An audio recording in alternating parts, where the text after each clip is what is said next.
doing that. One of the things that great stories also tell us, of course, is they ask us questions. And we thought we'd finish off today's session with a question and answer session from the audience of Bill, of Bob, of Roma, and of Nausan. So what we're going to do here is, given that it's been recorded, I'm going to kind of collect the questions. I'm going to repeat the questions so that the people who are watching, or indeed the people in the room, can actually hear what you've just said and direct it to the panel. Now, in preparing for this session, when I went outside at morning break, I had a few people come up and said, I want to ask this question. I want to ask. I said, great. Guess what? We're going to have a session for that. So I know Holly, I know Michelle, I know Ingrid, I know Ingo, if he's still here, had all questions. So Ingrid's up the back here. So we're going to start. I'm going to start with you, Holly. Now, whoever else wants to jump in with questions, please do so. So if you can just stand up, keep the question brief, then I'll repeat it back, and then we'll go to the panel. So with that in mind, can I invite Bob, Bill, Roma, and Nausan to come back up on stage, and we'll have this interactive session.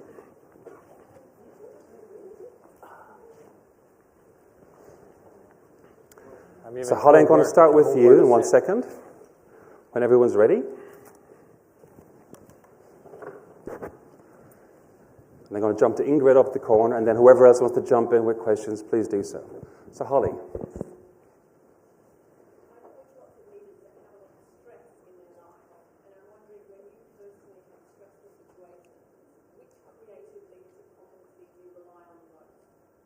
So the question is, coaching leaders who have stress, when the panel have had stress in their own lives, what creative competencies do they lean on or lean into to help with that? Spreadsheets. I think she said creative competencies.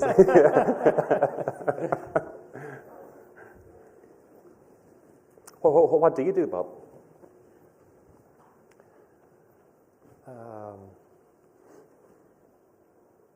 I have a pretty intense meditative practice, and so I sit with it mostly. I just sit with it and watch it. And sometimes I'm so caught in the illusion that it's like I've lost perspective. But more often than not, I can sit there and go, wow, look at this. Look at the ego doing its thing here. So just taking perspective on it. And then I sit with it in the larger context, and it actually tends to dissolve. Like, that's clearly an illusion. And higher consciousness, truth, light, whatever you want to call, comes in and replaces. And of course, 5 minutes later, I'm back kicking the dog again. But it's it's a practice that seems to me over time to be just dissolving and taking a perspective on all that seems so important. That's actually not. Bill, for you? I made the shift with both my clients and with myself from trying to control, which is being composed by controlling, which obviously just means I'm containing it, the anxiety is being contained, to letting it go. And I do that through a breath practice. And I know that the minute I center in on my breath, and I teach my clients to center in on their breath, and what it means even in a second to take perspective by taking a time out and doing a breath, taking a breath, and then allow that to calm me. And the stress seems to dissipate, and it's a long-term practice. I'm sure you can tell by the way that I present and the way that I play that stress was not a natural part of my life early on. In fact, I wrote my master's thesis on stress as a way to deal with it when I was in my 20s. And I have to keep that practice in front of me all the time, and I find my clients are the same way. So if they can go into a situation, take a moment, take a breath, use that as a personal practice that ties into what they do, then they start to be able to take that and turn it into something productive and something that's not debilitating. That's the way I work with it. Nausan? Yeah, good question. I'm on a journey. So I used to become very pleasing. So Roma, as my senior teacher, she always, Nausan, please don't do that kind of smile, pleasing smile.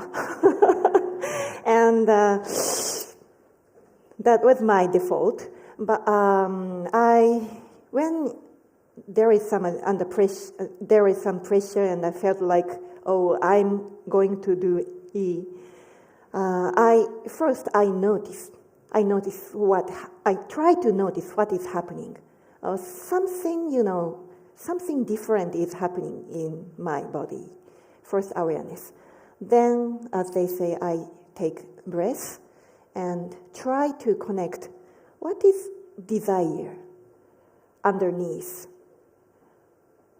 Because I have some desire or some better dreams, I would like to, I got some awkward. So I try to connect what is the real desire I have. So in a leadership circle, creative dimensions, for me, it is the integrity. Yeah, thank you. And Roma, how about you? Similar in a way, and I work with a lot of clients in the same way, is through somatic awareness. Actually recognizing that I am under stress or pressure and my body has a pattern to that, and then how that manifests, and in my case it tends to manifest in perfect and critical, and then driven takes over. And so it is for me to recognize that and to work with clients to help them understand that and to make the distinction about where is it serving and where is it not, where is it having the cancellation effect, where is it a gift, and using the breath and the parasympathetic nervous system to allow the perspective, the slowdown, the shift to occur, and then connecting in with both purpose and vision and engaging with others in order for that to happen. Yeah, and actually using the body to shift that pattern as well. So wherever it got me is to physically move away and out of that space, and even maybe to drink some water or do whatever, and then make the awareness and awakeness shift. So it's both the aware, awake, and then the action I repeatedly get clients say, "Wow, that is actually incredibly simple, and yet a really powerful and nuanced shift that other people don't need to know that you're doing it." Yeah, and it has because the parasympathetic nervous system can kick back in, and so therefore we actually get more space to be more choiceful, which is part of the creative orientation anyway. Thank you. Thanks, Aldi. Ingrid, can you shout out what it is you want to ask?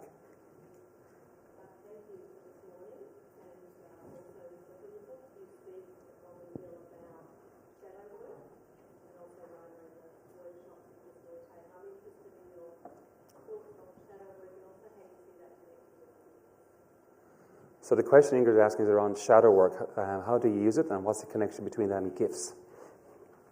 Might start with Bill first.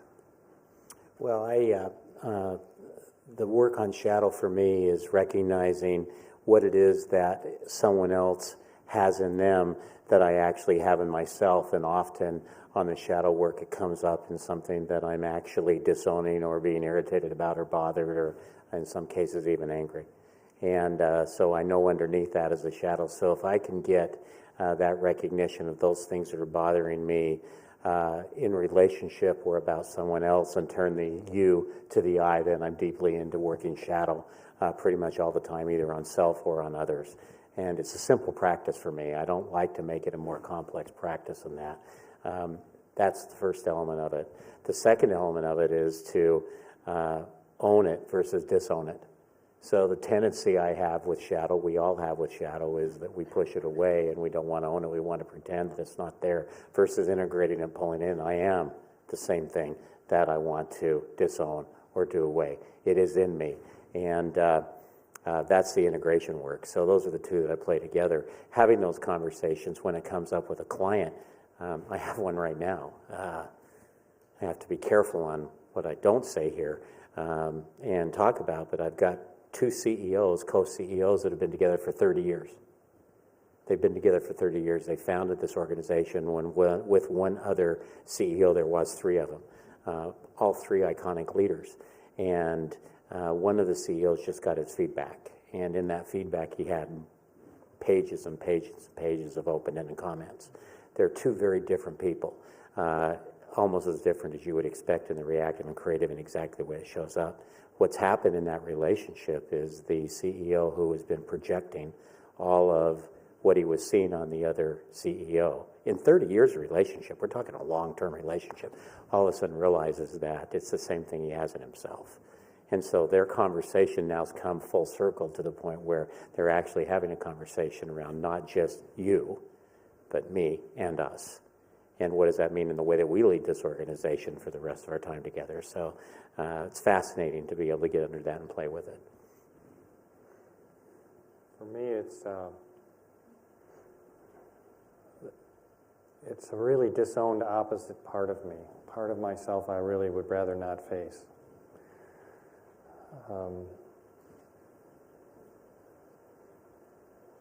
I first got onto this work when I met my complier.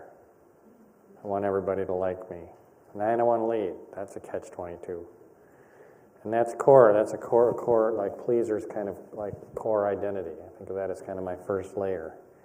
Then I met my closet controller, perfectionist closet controller. That was my introduction into shadow work. Like, you gotta be kidding me.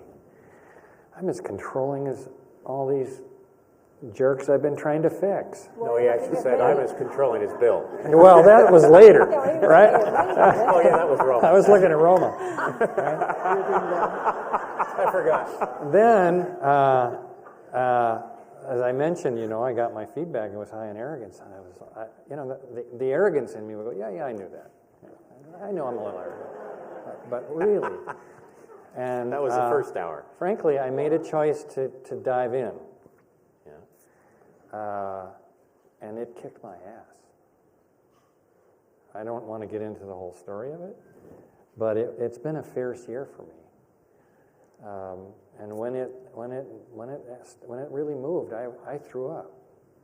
I mean, it really, like when it started to really unloosen and move, the whole body just convulsed. And then I'm going, holy fright. I've been angry at this guy for 10 years, and I'm as arrogant I'm as angry at him for being just like me. This tension, we've managed quite well. We got a beautiful relationship, but it's been an interesting relationship because there's, and wow, was that a breakthrough? I called Bill and I said, Bill, I've been wrong.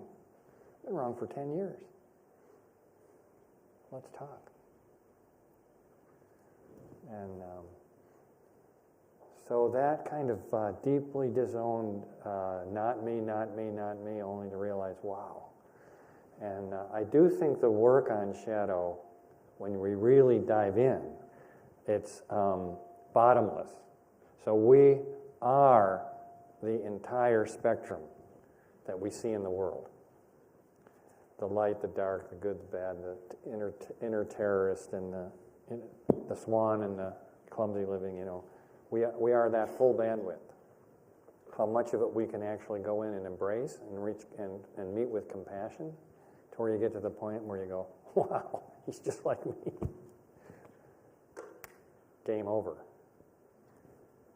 And the relationship shifts. It's been a big deal. I don't know how he put up with me, frankly. I was putting up with myself. Yeah. So this is shadow dancing, and it's deep work. And it's built into the profile. Well, and you said something earlier, Bob, during the presentation, which is there's for our work, for what we do, there's a deep compassion that goes with this. And that deep compassion is, I recognize myself and those periods of time in our lives, so a period of time in my life, which I didn't want to put up with my own sorry butt, right? I mean, I'm sick of putting up with me. And what does that mean in compassion for self and compassion for others so you can actually bring love to the equation, and love shifts it. Love is what takes, for me, makes the shift. And I actually would like to, because I heard Ingrid also ask the question about the gifts and the relationship to the gifts. And, the cancelling effect that you saw Bob and Bill actually so beautifully articulating here, that's come out of qualitative research. And the the disowning, that which I have not yet been able to see in me, and as long as I can't see it in me, guess what I also don't have access to? Which is the gifts that lie in, because it's a strengths-based model. And there are enormous gifts in the reactive. That as long as we project it and we can't see it in ourselves, but we judge it, we are intolerant, or we get angry about it or irritated about it in others, we then also don't have access to those gifts ourselves. And I often find that's the way through, is to help people understand what's the dial-up and the reason for the dial-up in the reactive. What's the fear and the belief and assumption that sits underneath that? And once they can have that subject-object distinction, that which once controlled me, or what Jennifer Garvey-Berger so beautifully talks about is that the context defines how I show up in the reactive orientation.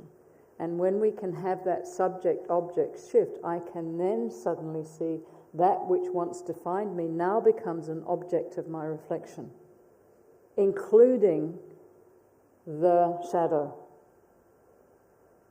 And then to name it and to be able to befriend it and to get to know it and understand how it serves us.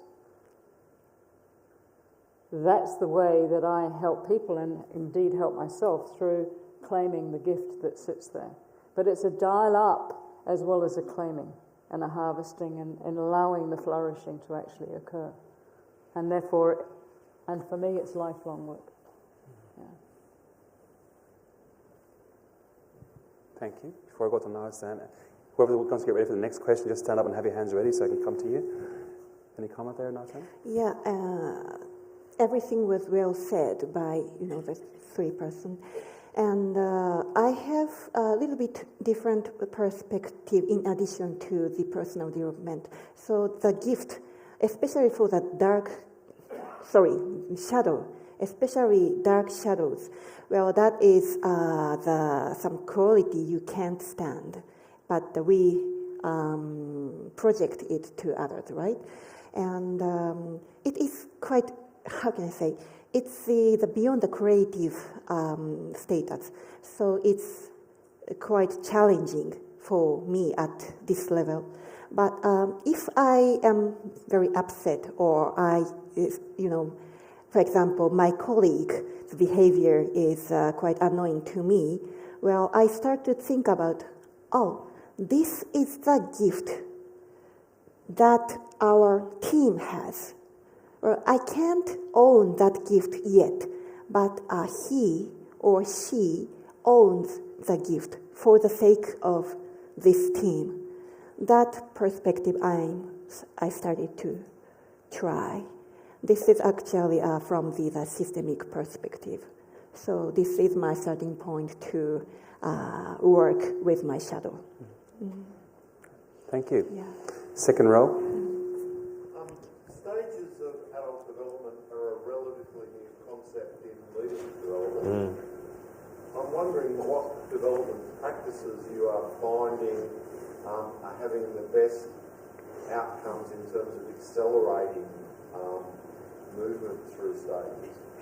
So the question for the people who are listening to streaming is around adult development. What are some of the practices to help accelerate through the stages of adult development? Well, we write a chapter of that in the book, so that we put 6 in there. We've hit a couple today.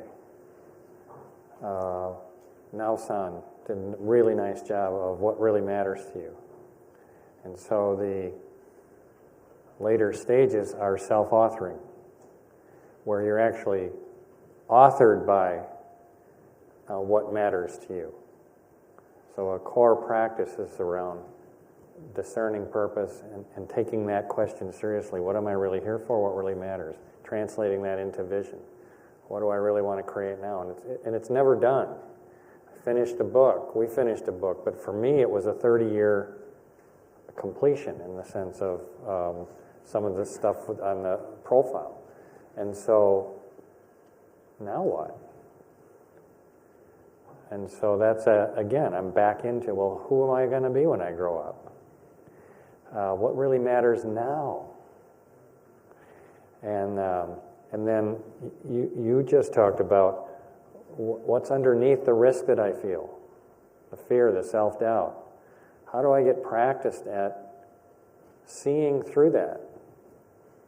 And we have some practices that we use to help people hear the story they're in and see the beliefs and assumptions and the illusion at the core of it. The ego is a house of cards. We are not who we think we are. Period. Kami, what is it? Ga, me. Ga is ego. Ego. And when that drops away, there's only Kami. divine spirit, Kami. There's only essence. And so how do we, over time, work that? So there's a whole set of practices there, and we hit the tip of the iceberg with it. I would say that as Bob talked about, the define purpose and vision, understand it, discern, know the doubts and fears underneath that, and what do I then have to do courageously? What kind of conversations are required? And what I'm finding, I mean, anybody that's been in this work for long, we've been working personal purpose and vision forever. Obviously, it hasn't lost its importance. It's still critical. What I'm finding with my later stage leaders now is that many of them not ask the question of what do I want? What's important to me? They've been on a track for a number of years. They're later in their career, and all of a sudden they're up to a position of what do I want now? Right at the core again of purpose and vision. That conversation we had with Peter a couple of days ago that was on the opening video here basically told us that he's using purpose for himself and for the organization's the primary way that they're moving the organization and getting business performance and connecting to it individually, individual purpose to purpose of organization. So how do I see line of sight? And I understand that. I'm finding in my work now that I'm going back to more of the basics of what I did 20 and 25 and 30 years ago and bringing it back forward again. And I'm also finding that some of these basic practices aren't as alive and well as they were in some cases 10 or 12 or 15 years ago, especially at the executive levels that we work. Padraig, would you like to share what came out of our research as well? Because there were 3 key focus areas that came out of the research, yeah? I'll get to that one second. I'm just going to add one other thought onto it. Those of you who were here last year would have heard a leadership team from a pharmaceutical business talk about their evolution over an 18-month period. I happened to be in a meeting last week with the managing director there, Alan Tillack, who's presenting to a cross-organizational meeting, 3-company meeting on a bit like a panel like this, where various leaders are talking about their own leadership journey over their career. And someone asked him, what's been your biggest learning of your last 25 years as a leader? And he said, well, actually, my biggest learning has been the last 3 years. He said, it's the reflection process of every day asking himself 3 very simple questions. One is, what does the business need of me as the leader? So, and that question forcing him to always keep thinking, not what will I do today, but what is business is requiring of me, and keep stepping up in his thinking. Not necessarily achieving that every day, but he's asking that every day. And then with that is, what's the impact I need to have on the people around me because of question number 1? And question number 3 then is, so therefore, what do I need to do today, this month, this year in order to get it? And he said to the group that those 3 questions had the biggest impact on him as a leader in the last 3 years and ending the previous 25 years. So that's just one piece. But that ties in very nicely to those of you who were here 2 years ago. Roma and I did a piece of research on daily habits of exceptional leaders, where we took initially 45 leaders who were scoring at the 85th or 90th percentile in the leadership circle reports, and therefore by nature were already very successful as rated by their peers and their organizations. And we brought them through a piece of research using digital phone technology, where we're mapping their thinking patterns and their decision-making patterns at home before they went to work, at night when they came home from work, at weekends, in order to try and get some insight into what were they doing outside of work to help them prepare for how they showed up in work. And then we did some pre- and post-interviews, and through it all, it distilled down into 3 key areas, which actually is what Alan Tillich told his group, and that is the question, they focus on, as the leader, what is the organization asking me to do? And is that different to last year? Is that different to last week? Is that different to whatever we thought it would be? But getting really, really clear on that. When I go into my meetings, how do I make sure we are very, very focused on whatever the output is? And as an example, if we don't have a clear agenda or decision-making process predetermined before we go into that meeting, I'm not going to show up to it. Because it's wasting my time. I need to be so clear because my role as leader is so important. I can't waste my time if we aren't already pre-organized. Second piece is who do I need to impact the most in the organization? And that doesn't necessarily mean my direct reports, but who are the key people I need to make sure I am impacting, visually or otherwise, and therefore, they had a process around that. And the third one is, how do I not get in my own way? How do I actively manage me so I am not the blocker in the organization? And when we looked at the reflective journals at night time and the weekends, that was the piece that they focused on the most. How do I make sure that I am not the blocker? Because I'm setting the organization up, but if I am the most senior person and I'm slowing it down, then we're going nowhere. And in the interview process with those people, what we figured out, or what they figured out, was this was a developed practice. It wasn't born. It was a daily practice, hence the title of the research study was Daily Habits of Exceptional Leaders. And those key three things, this is, by the way, all across Southeast Asia. We had organizations as small as 20 and as big as over 1,000. We had leaders as young as, I think it was 36 was the youngest, and the oldest was 73. Some of them are in the room, by the way. Some are in the room. Mm-hmm. We won't ask you to stand up, but the aura is around you. You can see it. So it was quite diverse, right? So it wasn't one-dimensional. Yet in the interviews, the language kept coming back the same. But like the narrative patterns that you guys have done. The pattern was identical. So those three practices absolutely helped accelerate that for that group of leaders. It's a great question because mastery takes practice, period. And so what are the practices that we're taking on daily, regularly, that accelerate our development? So we have time for about 3 more questions. We've got 2 here in the front, and we're going to start with the front, and whoever else is going to jump in, will jump in. I'm interested in knowing with the stages of development that you're talking about, there will be some leaders that will be on a slower track for that. And there may be some people more junior in the organization where they're on a very slow track for that. As part of the work that you're doing, I'm looking for some opportunities to work with those slower track as well as the high flyers. Any ideas that you can share with that? Can you repeat the question?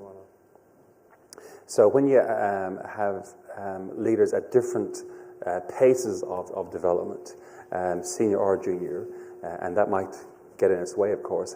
How do you put in practices or areas to help accelerate that within the diverse layers in the organization? Bill, should we start with you on that one? Should we start with you? Oh, I didn't hear you. I'm sorry. So the first piece for me is that what I'm looking for is the organization to make a commitment to its leaders to do systemic ongoing development. And then I'm able to recognize where people are in their own development stage and work with it. And then I want to meet, this is obviously no surprise. I want to meet people where they are and work those practices basically where they are. I also feel like the element that's really helping us now in our work is getting them in peer-to-peer relationships. So how can I take folks that are stronger, farther along in their own development, later stage, and part of what they're looking for is the role of helping develop others and creating leaders throughout their organization. And I find that in that peer-to-peer development, that when they're working together in that way, development really accelerates. So there's an acceleration that takes place, and it feels like there's in fact, that's not strong enough. There's a mutual accountability. So all of a sudden, I'm in an organization where they've adopted a developmental agenda, and they're taking accountability for each other's development. I'm responsible to you, and you're responsible to me, and together, that acceleration takes place, and there's a lift there. So I have to be really, I have a real bias in here.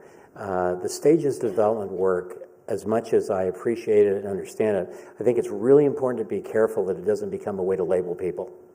And I think we throw around language like post-conventional, and we throw around language often that starts to be diminishing, potentially to others. And I think we have to be very aware of, when we're talking about development in our trade and in our field, that it doesn't become something that actually can label and put people in boxes that they have a tough time getting out of. So you hear just a little bit of my bias in there. I work that one all the time also. Yeah, I had the same reaction inside me to slower track, faster track. I'm like, well, you can work with me. I'm not sure I'm on a fast track here. What would that even mean? And if I look at it from even like a spiritual perspective of a true master, spiritual master, we're all on a slow track, man. So let's cut through it. And then the other thought that came to me was no imperative for development. So this is an interesting paradox, because we're working around, there's a developmental imperative in the organization for development, right? And certainly globally, with the kind of complexity and peril that we're in, there's a developmental imperative. We're not going to solve the kinds of complexities that we're in from the kind of current state of consciousness that's currently represented in our ongoing election, right? It's just not going to happen. So, which election? The Australian or the American? I'm talking our election, right? U.S. North American. I don't know your election well enough to comment. So similarities. I'm apologizing. What we do know is we're setting the model for the way not to do it for the rest of the world. And so there is an imperative for development, and when I'm in the room, there's no imperative for development, right?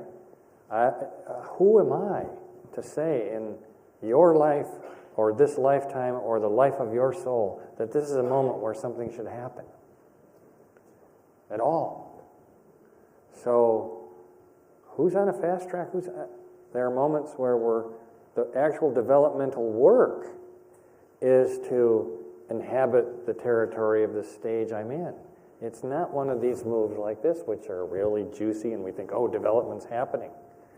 No, maybe it's like hanging out for 10 years on this plateau and really learn the territory.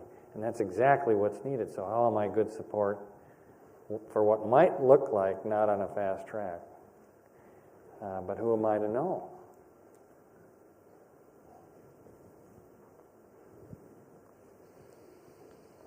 Maveen, you've got a question. Please do.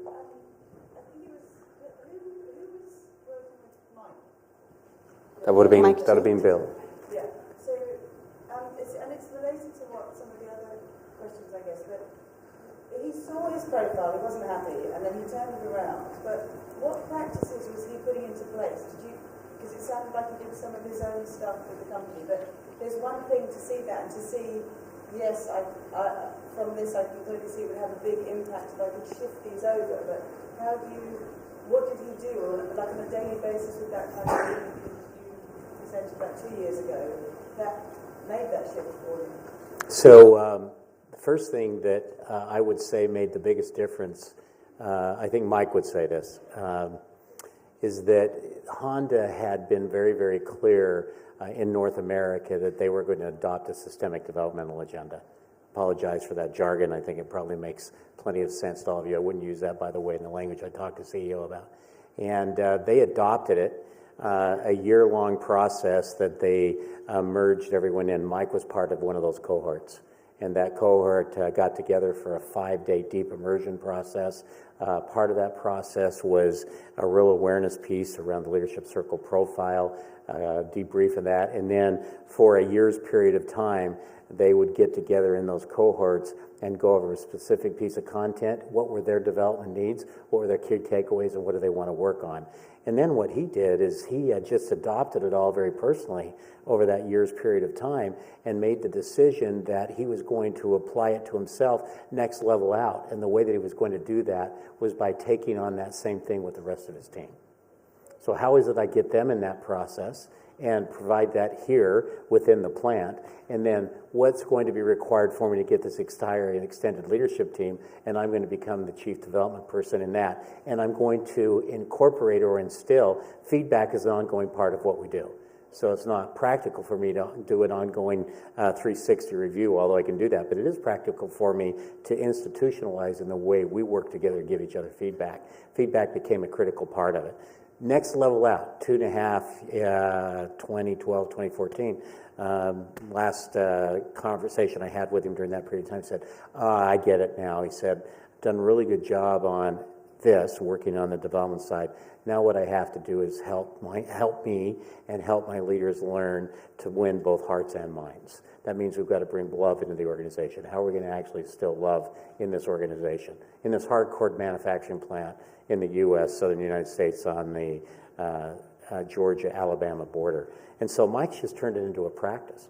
He's just turned into, he's insatiable in his appetite for development now. I mean, just insatiable. When that shift, you're hearing the shift into creative mind. It's like, I'm insatiable for this now. This is the new purpose and vision. And I'm going to instill love into the organization. And when that shift happens, you know. He made a connection that his primary role as the very senior leader in this plant, 2,500, 3,000 people, was to ensure that we were developing people, he was developing people to their greatest potential for the whole. And, you know, we're finding that in varying ways now. So we're running up against this imperative. We're in some really high growth organizations. I was telling someone earlier, I'm in an organization right now that's experiencing 200% growth a quarter. I mean, think about that. 200% growth 200% a quarter. So I had did the same thing you did, Padraig. When I heard 200 a quarter, I said, what? 800% a year? When we started working, they said there's not enough people we could hire. We could not get enough FTEs to staff up for what's coming at us and what we're doing. How do we keep this growth agenda going? And they made the decision that it was through development. So what do we have to do is we have to get actually serious about developing the resources here, leaders and non-leaders, in order for us to actually deal with the growth agenda. We have to scale development. We're running into it in that kind of play on a more regular basis now. Development has the potential. I'm fascinated. I started out as a training and development guy, right? Management development, organizational development expert. I'm like, seriously, that's a great label at 23. You're a snake oil preacher if you're anything. And all of a sudden, I've seen the turn after 30 years, note the all of a sudden, that we're paying attention to the development aspect of training and development. And is giving us a lot more meaning in what's taking place. Thanks, Maybe. We've got time for the last question. Over here. Hi, my question is regarding what would be the single biggest reason why decisions that you made under conditions of like a strategy meeting where everybody's really excited and we're going to implement this great new thing and everyone's all for it, and then within a few weeks afterwards the whole thing just completely fizzles out as to whether the next strategy gets back to work. What do you think is, like, why does that happen again and again?